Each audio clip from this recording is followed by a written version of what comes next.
Have you ever noticed something swimming in your field of vision? It may look like a tiny worm or transparent blob.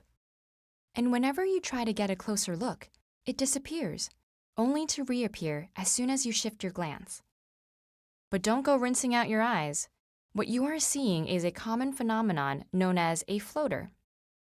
The scientific name for these objects is Muscae volitantes, Latin for flying flies, and true to their name, they can be somewhat annoying. But they're not actually bugs or any kind of external objects at all. Rather, they exist inside your eyeball. Floaters may seem to be alive since they move and change shape, but they are not alive. Floaters are tiny objects that cast shadows on the retina, the light-sensitive tissue at the back of your eye.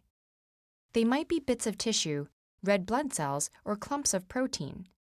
And because they're suspended within the vitreous humor, the gel-like liquid that fills the inside of your eye, floaters drift along with your eye movements and seem to bounce a little when your eye stops. Floaters may be only barely distinguishable most of the time. They become more visible the closer they are to the retina, just as holding your hand closer to a table with an overhead light will result in a more sharply defined shadow.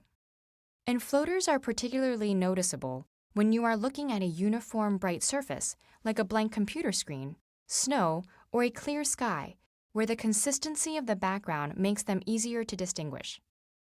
The brighter the light is, the more your pupil contracts. This has an effect similar to replacing a large diffuse light fixture with a single overhead light bulb, which also makes the shadow appear clearer.